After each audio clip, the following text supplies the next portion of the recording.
El Señor esté con ustedes. Y con tu espíritu. Proclamación del Santo Evangelio según San Lucas. Gloria a ti, Señor. En aquel tiempo, cuando Jesús terminó de hablar, un fariseo le rogó que fuese a comer con él. Él entró y se puso a la mesa. Como el fariseo se sorprendió al ver que no se lavaba las manos antes de comer, el Señor le dijo: Ustedes, los fariseos, limpian por fuera la copa y el plato, pero por dentro rebosan de rapiña y maldad. Necios, el que hizo lo de fuera, ¿no hizo también lo de dentro? Con todo, den limosna de lo que hay dentro, y lo tendrán limpio todo. Palabra del Señor. Gloria a ti, Señor Jesús.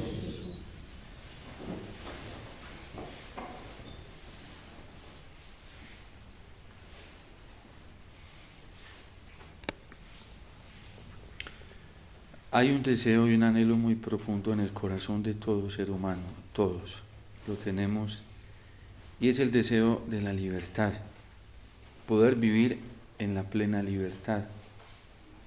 Es una gracia que Dios nos dio desde el principio en su designio de amor. Cuando Dios creó al hombre, lo creó libre, para que libremente Él lo eligiese, para que libremente Él lo buscase, para que libremente el hombre estuviera en comunión con Él. Y por eso la misma narración del libro del Génesis dice que le colocó una cantidad de cosas en el paraíso para que hiciera uso de ellas como quisiera, de la manera que quisiera, y solamente una sola prohibición, que fue el árbol que daba el fruto del bien y del mal. Lo único que Dios colocó en el paraíso fue una sola prohibición, ese árbol. ¿Qué contenía ese árbol? Que ellos dejasen de escuchar, o no más bien dejasen de escuchar, sino que no escuchasen al demonio, que no le atendieran a ninguno de sus errores. Y esta fue la debilidad del hombre, dejarse seducir por una voz contraria a la de Dios. Hoy vemos al salmista optando en su libertad por los mandamientos del Señor.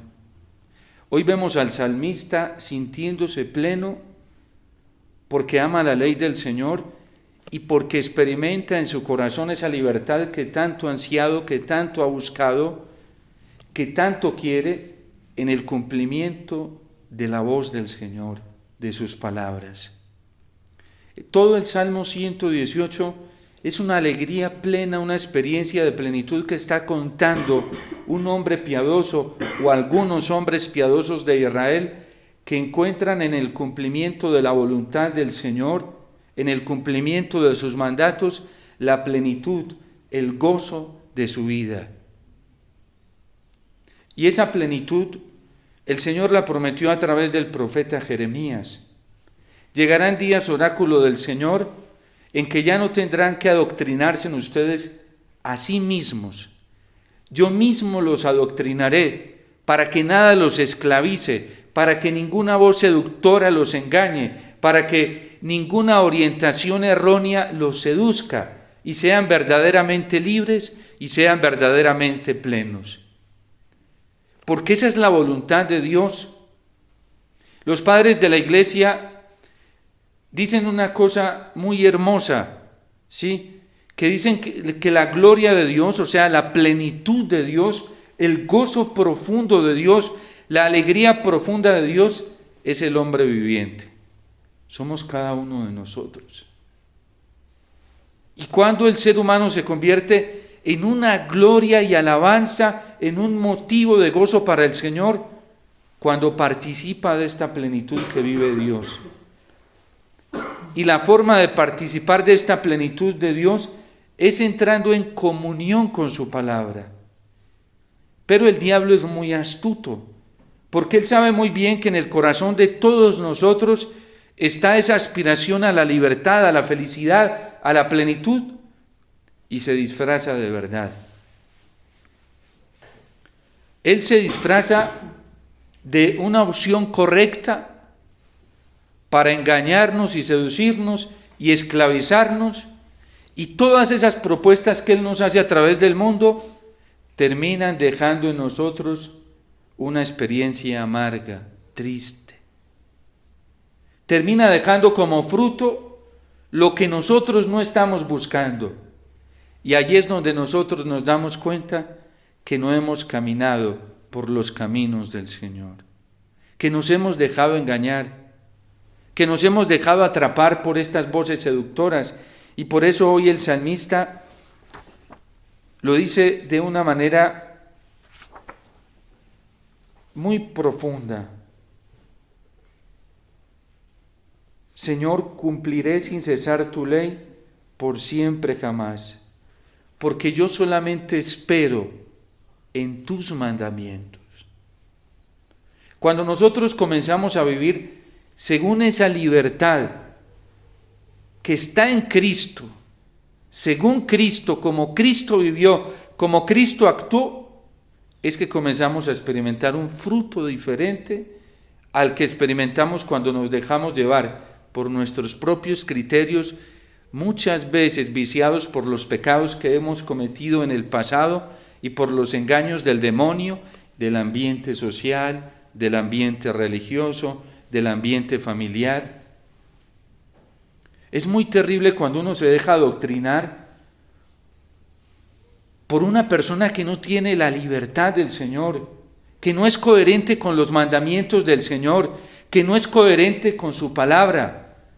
Es muy espantoso cuando uno se deja persuadir interiormente por ambientes religiosos que no viven en esa plenitud del amor de Dios, que no viven en esa plenitud de la dependencia total de su palabra, que la plenitud para ellos no es la Eucaristía, que la plenitud para ellos no es la palabra del Señor en la Sagrada Escritura, que la plenitud para ellos, el gozo, el motivo de su dicha, no es contemplar el amor de Dios en el corazón de la Virgen, meditando los misterios de la vida de Cristo a través del rosario.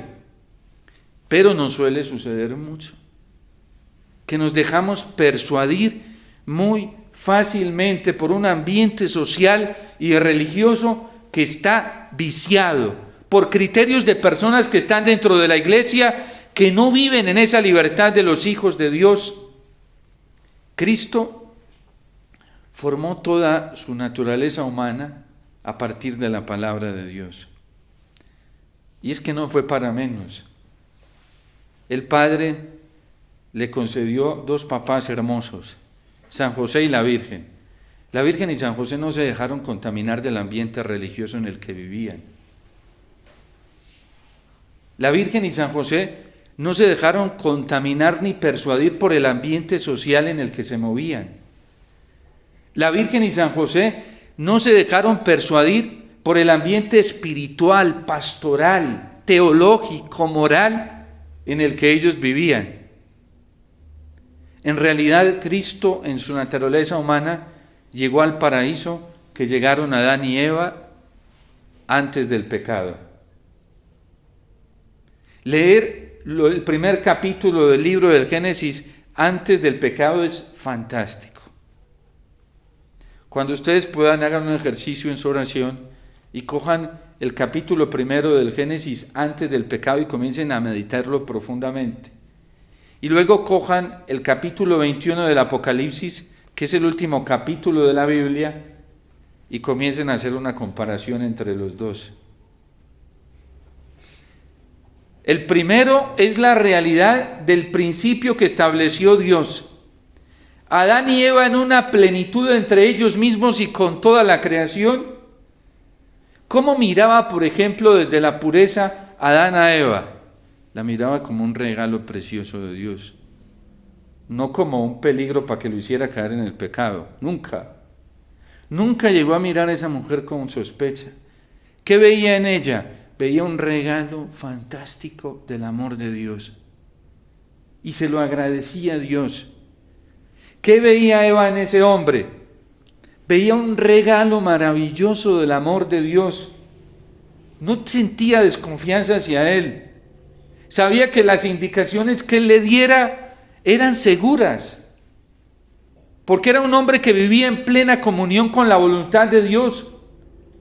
¿Qué encontró la Virgen en San José? ¿Qué encontró San José en la Virgen? Un ambiente de una confianza. Para San José la Virgen no era una amenaza. Para muchos hombres la mujer hoy se ha convertido en una amenaza y no es una amenaza, es un don de Dios. Para muchas mujeres los hombres somos una amenaza. Y no aprendemos a mirar la feminidad y la masculinidad como la Iglesia nos pide que lo hagamos, acogiéndose la Iglesia a la tradición bíblica, que es la complementariedad. La mujer y el hombre somos un regalo de Dios. Y la libertad en Dios ayuda a tener esa mirada extraordinaria. Hay ambientes formativos en la vida sacerdotal y religiosa que hacen, por ejemplo, a los sacerdotes muchas veces nos hacen mirar las mujeres como unos demonios. Y yo le he escuchado estas expresiones a sacerdotes. Y no son demonios, son hijas de Dios. Son formaciones deterioradas que no están acorde con la palabra de Dios. Es como si Jesús, cuando se le acercó María Magdalena, que tenían 7 demonios. ¿Qué quiere decir el evangelista de eso? Que esta mujer era lo más perverso sexualmente hablando y en todas las esferas. Por eso algunos fariseos se escandalizan. Eso jamás lo iba a hacer un fariseo puritano, jamás. Porque él quería ser fiel a la ley. Y esa mujer que se ha acostado con tantos hombres me van a ir a tocar a mí, me deja impuro y me lleva al infierno. Y a Cristo se le acercó y se dejó lavar los pies por sus lágrimas, enjugar de perfume, besar los pies, se dejaba agarrar de ellas. Porque Cristo creció en un ambiente familiar hermoso. ¿Qué veía él en San José cómo trataba a la Virgen? Con una pureza y con un amor. San José la trataba como un regalo. No, usted no se me vaya a acercar porque usted me va a hacer pecar, ¿sí? Miren, hoy hay un fenómeno dentro de la vida sacerdotal y religiosa masculina muy espantoso, y es la homosexualidad. La perversidad homosexual que hay en el ambiente sacerdotal es terrible. El Papa Francisco lo ha reconocido abiertamente. Y muchas veces a los sacerdotes en los ambientes familiares nos han hecho ver a la mujer como un demonio. ¿Qué pasa cuando en la naturaleza humana hay un impulso a la complementariedad desde la castidad, desde la pureza, como San José se relacionaba con la Virgen, como Jesús se relacionaba con las mujeres? Y vienen y le dicen a uno, no, eso, cuidado que eso es el infierno, esos son demonios. El corazón comienza a buscar esa complementariedad en otra persona del mismo sexo. Y es espantoso. Es espantoso porque entonces, por meterse ideas legalistas falsas, de esas que está hablando San Pablo cuando les está diciendo a los Gálatas, no se dejen esclavizar nuevamente por eso. Entonces, ¿qué hace? Un muchachito comienza a enamorarse de otro muchachito. Es que siento, claro, ¿cómo no vas a sentir si tu corazón está reclamando algo que es natural, pero ya se te desordenó por orientaciones formativas dañinas? O cuando a la mujer en el hogar le comienzan a decir, cuidado que los hombres son lo más perverso que puede haber. Y muchos lo hacen por ignorancia. Cuando a uno lo van persuadiendo de esa manera, le desvirtúan la imagen y semejanza que Dios creó en una persona. ¿Por qué no le dices más bien, todos los hombres son hijos de Dios? Lo que pasa es que hay algunos que no viven como lo que son, es diferente. Pero todos son hijos de Dios. Todas las mujeres son hijas de Dios, tesoros de Dios, pero hay algunas que no viven como eso. No se comportan, ni viven, ni piensan como hijas, como templos del Espíritu Santo, como tesoros maravillosos del Señor. Y hay hombres así también. ¿Por qué cuestan tanto las relaciones interpersonales de unos y de otros? Por una deformación que nosotros tenemos de nosotros mismos. Y creemos que el problema, los psicólogos llaman esto el efecto espejo. Entonces creemos que el problema lo tiene esa persona, no soy yo, que no me he aceptado a mí mismo. La Iglesia en todo su magisterio, desde esa dimensión antropológica tan serena, tan hermosa que tiene la Iglesia, la tiene en el Catecismo, el Concilio Vaticano II, nos enseña a mirarnos y a aceptarnos desde nuestra dimensión e identidad sexual como lo que somos. Yo soy hombre, yo no soy un ángel, soy hombre. Yo soy mujer, yo no soy un ángel. Y así me creó Dios. Y me creó con una identidad sexual preciosa, hermosa. Que precisamente la identidad sexual es la que me enseña desde la castidad a reconocer el valor inminente que tiene la otra persona. Pero cuando yo no me acepto a mí mismo, tampoco voy a aceptar a los demás. Por eso la lujuria le hace tanto daño a la persona. Porque ¿qué hace la persona lujuriosa? Se está destruyendo a sí misma. Por ejemplo, el que se masturba, se está destruyendo a sí mismo. Se está desgastando, acabando a sí mismo.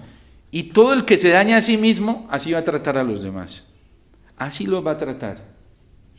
Como se mira así como un objeto que no tiene valor, y se comporta como un objeto que no tiene valor, entonces este objeto que no tiene valor, acabémoslo, desgastémoslo. Así comienza a mirar a los demás. Me sirven solamente para el desgaste, para el uso. La pureza es hermosísima, hermosísima. ¿Y dónde aprendemos a contemplar esa libertad de la pureza? En un hombre fascinante, que es Jesús. A mí me encanta mirarlo en la Eucaristía, porque hasta los accidentes externos donde Él se manifiesta, pues dejan entrever esa pureza del Señor. Y tocarlo a Él, eso es sublime. A mí me encanta mirar a la Virgen. Alguien me contaba de un sacerdote viejito que le encantaba, y hasta le tomaron algunos videos y mostraron, veía una imagen de la Virgen, la cogía a picos por todas partes, sus manitos, su carita. Un hombre que aprende. Y entonces este sacerdote me contaba una persona que llegó a la conversión a través de él, porque cada que él la miraba y le cogía la carita, ella sentía que era Dios quien la estaba tocando. Y ella me lo dice, me dice, padre, a mí nunca en la vida alguien me llegó a mirar así y me llegó a tocar como ese sacerdote. Yo sentí que era Dios. Es la grandeza, por ejemplo, del celibato. El celibato sacerdotal es una maravilla porque no es una opresión, es un ensanchamiento de la sexualidad, es un ensanchamiento de la afectividad, es un ensanchamiento de la paternidad que lo hace Dios. Dios es tan tremendo, Él siendo Dios, pudiendo hacerlo de otra manera, quiso valerse del hombre para mostrar toda su bondad. Por eso San Pablo va a decir que el cielo, la vida eterna, que todos estamos anhelando, ¿cómo es que vamos a ver a Dios? A Dios lo vamos a ver en el otro. Porque Él será todo en todos. Imagínense uno sintiéndose mirado por todos con un amor indecible. Por todos los que uno... Imagínense una vida así. Donde uno para el otro es lo más importante.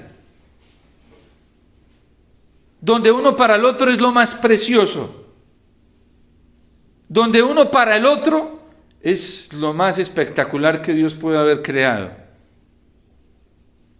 Esa es la vida que nos espera. Y la Eucaristía nos da la lección más grande de eso. Uno de los motivos grandes por los que venimos a la Eucaristía es por el otro. Yo como sacerdote, ¿por qué todos los días celebro la Eucaristía? Porque es el acto de amor más grande que hago por ustedes. Y no solamente por ustedes, por todos los que yo traiga aquí. Aquí en la Eucaristía los estoy amando verdaderamente. Les estoy dando el regalo más grande y verdadero. Cuando un sacerdote celebra la Eucaristía y cuando ustedes vienen a celebrar la Eucaristía, ustedes le dan al prójimo el regalo más grande de amor. Le decimos al otro, tú vales tanto que yo tengo que ofrecer por ti la mejor ofrenda que existe en toda la historia y en todo el mundo, que es el Cordero sin mancha, es Cristo. Porque tú vales tanto. Cuando yo pido por alguien en la Eucaristía y traigo a alguien en la Eucaristía, le estoy diciendo de manera espiritual, mística, que es mucho más real y mucho más transformador que cualquier otra experiencia humana. Le estoy diciendo al otro, tú eres tan importante, tú vales tanto para mí, que yo por ti no ofrezco ni oro ni plata, que eso es basura. Yo por ti ofrezco lo más valioso, ofrezco a Cristo al Padre, para que tú te salves. Pero eso, ¿cómo lo podemos lograr? Eso solamente lo logra un corazón libre.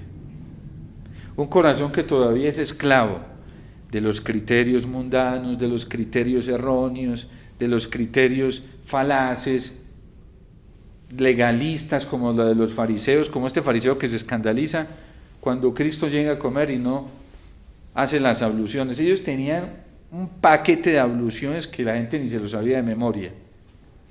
Desde limpiarse en los dedos, unos pies para comer, desde poner, bueno, hoy en ese tiempo seguramente no existían los cubiertos que nosotros hoy tenemos, pero era otro tipo de cosas.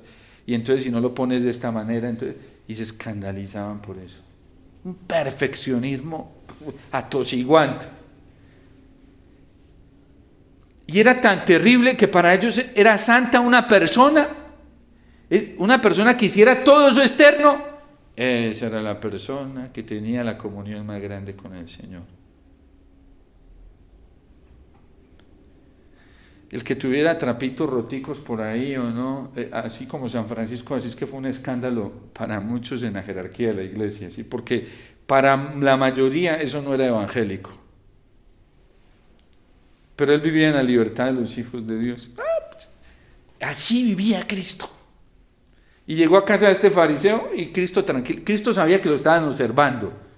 No le importaba ni media. Llegó, se sentó, comió tranquilo y se dio cuenta, porque él conocía, era tan puro en su naturaleza humana que esa se la participaba la naturaleza divina, que hasta se daba cuenta de la forma de pensar de la gente. Sabía. Y comenzó, ustedes, le dice, fariseos insensatos. Ay, este no es caritativo, tan grosero, ¿sí? Fariseos insensatos, ¿sí? El amor lo llevaba a eso. Ustedes se preocupan de limpiar todo por fuera y por dentro están llenos de rapilla. ¿Saben por qué los fariseos no apedrearon a la mujer adúltera? Miren cómo es la verdad de tremenda. Se la llevan y la habían capturado, porque eran unos fiscales especialistas. Eso eran especialistas, están vigilando a ver quién fallaba. A eso se dedicaban ellos, eran legalistas. Eran fiscales, aduaneros, como llama el Papa Francisco hoy en la iglesia. En la iglesia hay mucho aduanero hoy, hasta sacerdotes y obispos y todo eso, y religiosos. Aduaneros, ¿qué hace el aduanero? A ver por dónde le va a entrar el contrabando, sí. A toda hora anda, es esclavo de eso, no vive en paz, pendiente del otro, a ver dónde cada que falla. A ver. Puros aduaneros, fariseos legalistas. La iglesia está llena hoy de eso. Gente que atosigua. A ver de qué manera este sacerdote, si levantó la mano, no la levantó así, la levantó de esta manera, no, este no es. ¿Sí? Es una cosa espantosa. Y entonces le llevan a esta mujer, era un delito el adulterio, y era verdad, y lo trae la ley como tal, y además un pecado gravísimo como convertido en un delito. Ellos lo convertían en delito. Hoy en la iglesia el adulterio es pecado, no es delito. Sí, pero ellos lo elevaron a un grado de severidad tan alto que lo convirtieron en delito. ¿Sí? Y entonces le llevan una mujer adúltera, pues, para todos era evidente, ella misma sabía que había fallado, y allá se la tiran, para ponerlo a prueba. La ley de Moisés dice que esta mujer debe morir apedreada, a ver si él fallaba la ley, porque él se declaró cumplidor de la ley. La ley de Moisés dice, ¿tú qué dices? San Juan es estupendo, y los evangelistas son, cada detalle que ellos ponen, lo ponen con una intencionalidad. Cristo se agachó y comenzó a escribir con el dedo. El Deuteronomio dice que las tablas de la ley fueron escritas con el dedo de Dios, ¿sí? ¿Qué escribiría Cristo ahí que ellos quedaron espantados y soltaban las piedras y se fueron? Cristo les evidenció los pecados de lujuria que ellos tenían guardados. Por fuera puros. No cometían ni un pecado de pureza porque estaban a kilómetros de las mujeres. Y sobre todo aquellas que tenían fama de ser a kilómetros. Ni las volteaban a ver para no contaminarse. Para que nadie pensara mal de ellos. Es como el cura de Ars, ¿sí? Que lo acusaron de haber dejado embarazada a una hija espiritual, porque ella no tenía muy buena fama, y él la acogió como una hija, y lo acusaron de eso, al Padre Pío. ¡Ja! Una cosa espantosa, la gente no pensaba solamente, sino que lo acusaba,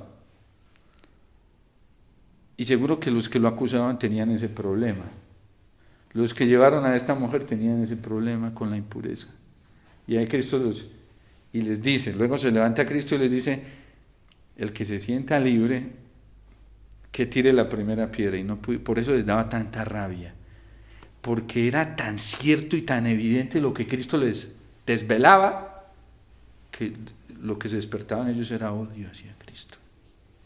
Odio, un desprecio al nivel más, pero era que les dejaba al descubierto la perversidad, la malicia, lo corrompido de su corazón. Por fuera, impecables, los más puros. Cuando el Concilio Vaticano II concluyó en la Iglesia, la cantidad de sacerdotes y religiosas que dejaron el sacerdocio y dejaron la vida religiosa fue espantoso. Y algunos se enredaron sexualmente entre ellos, sacerdotes con religiosos. ¿Y saben a quién le echaron la culpa? Al concilio. ¿Y dónde estaba la culpa?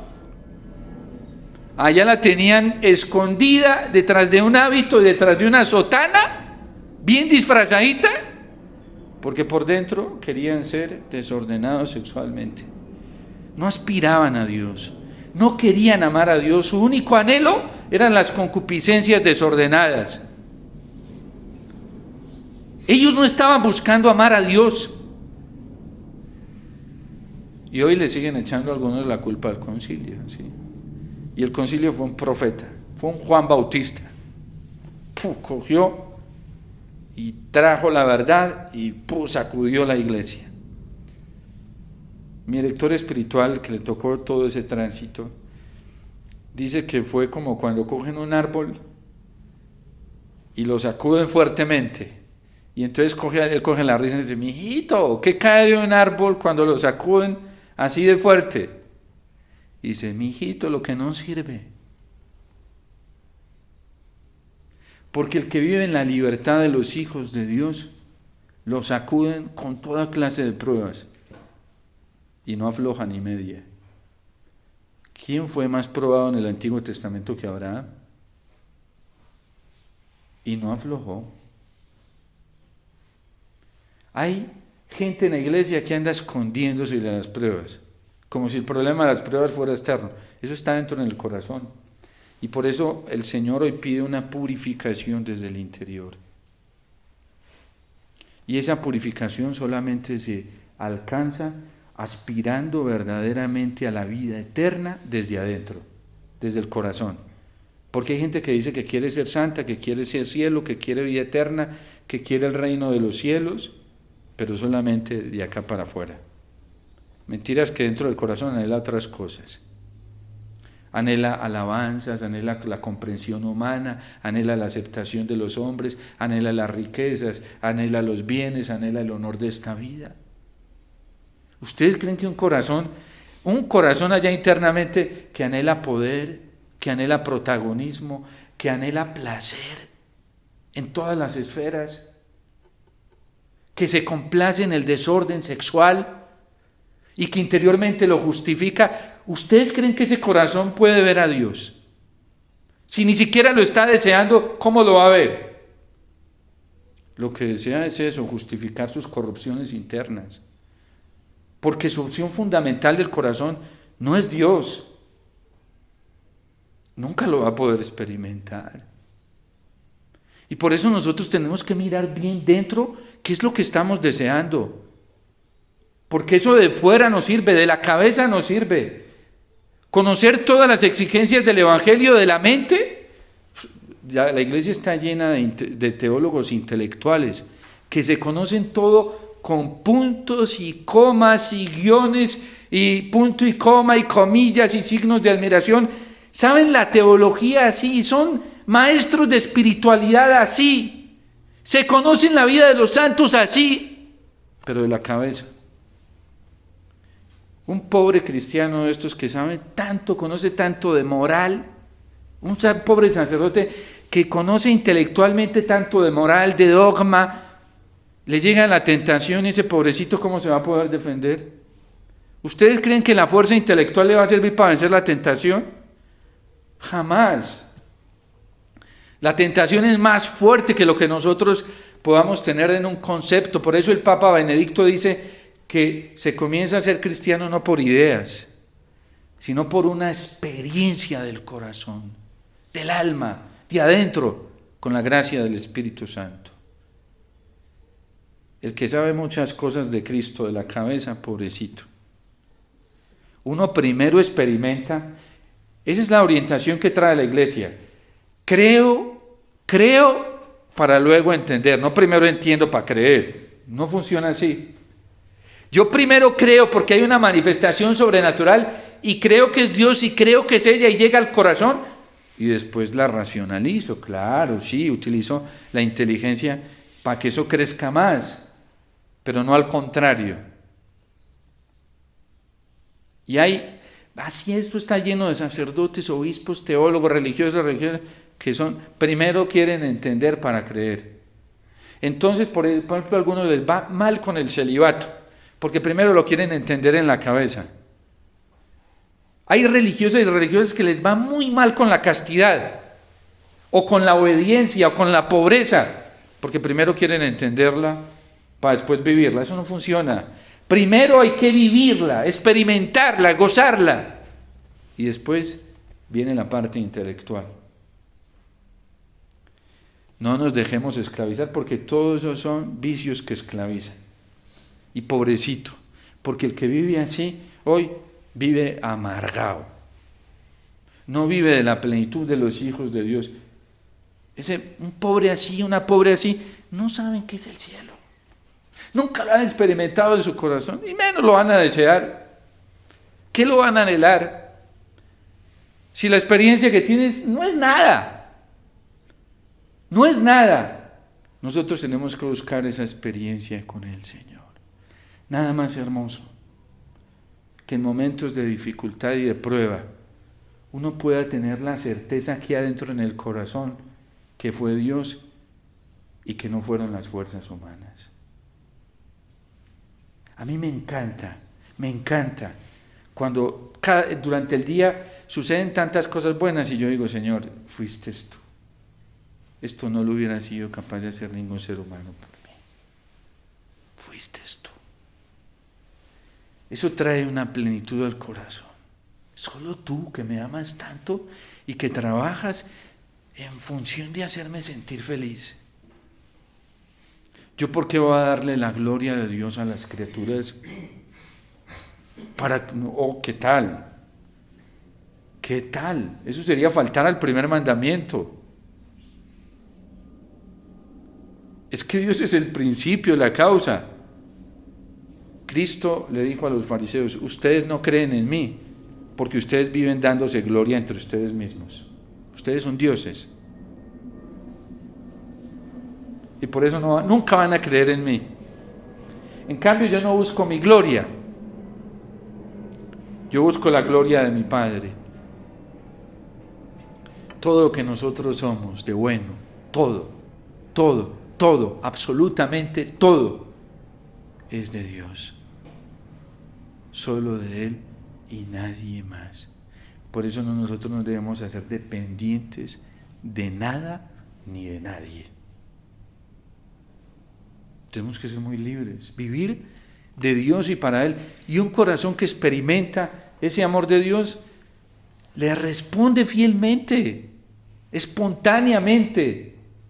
Pidámosle al Señor que nos dé la gracia, si no la hemos experimentado.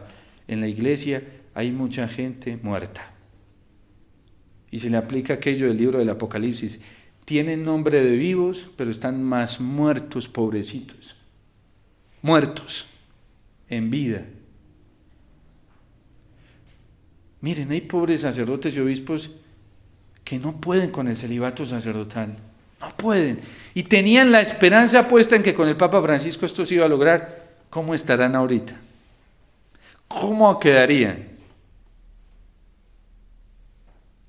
Hay mujeres pobrecitas en la iglesia que tenían la esperanza de que el Papa iba a abrir la puerta para el ministerio diaconal y sacerdotal de las mujeres. Tienen su esperanza puesta en eso. Qué pesar.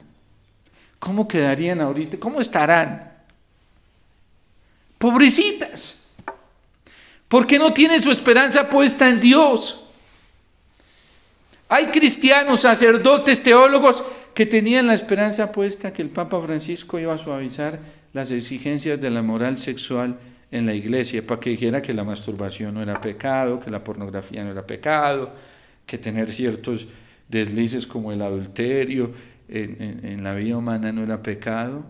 ¿Cómo estarán ahorita? Pobrecitos. Porque su esperanza estaba puesta en eso, no en la gracia del Señor.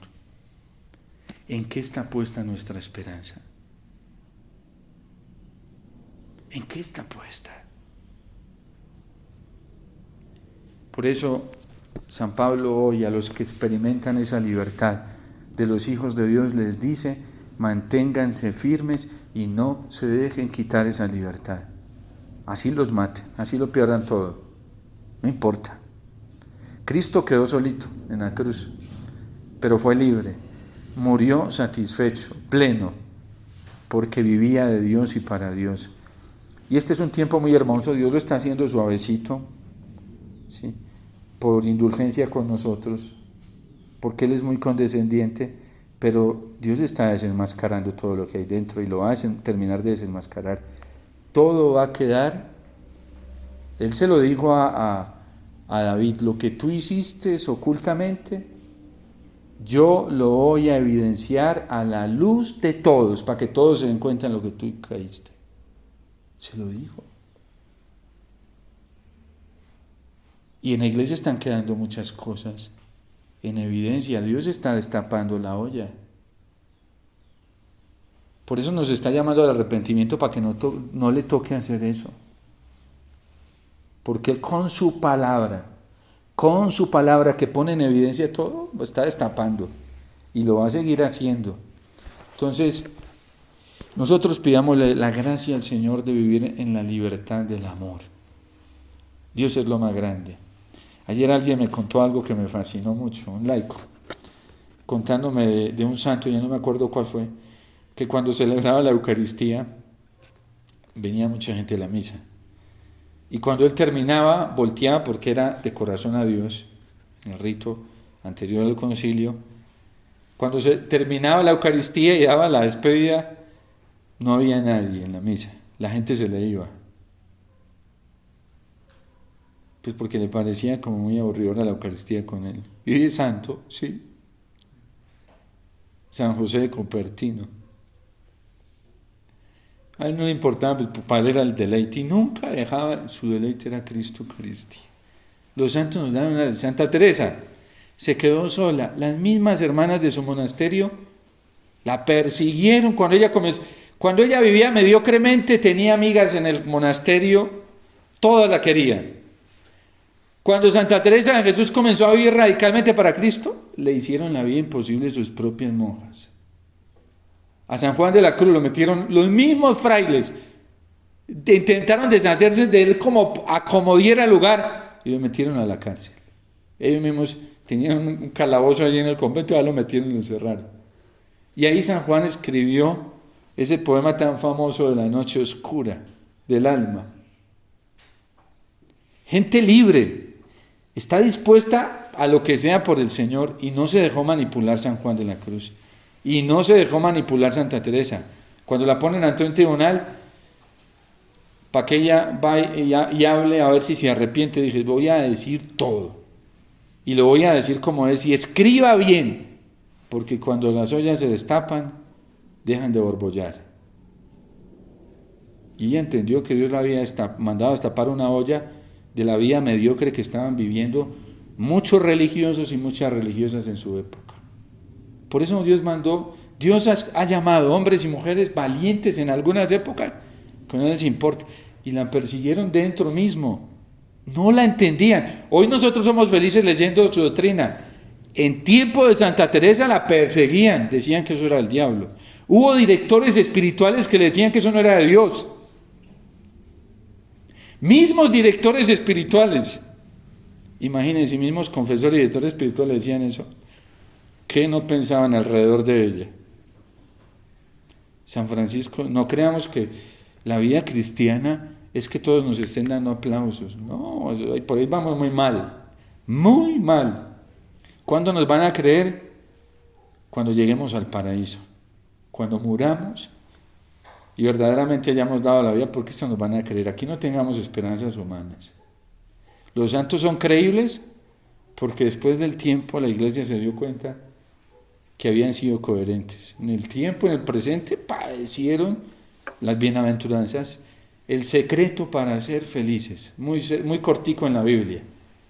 Está el secreto para que todos seamos felices, libres. Mateo 5, 3, 12. Ahí está el secreto para la felicidad.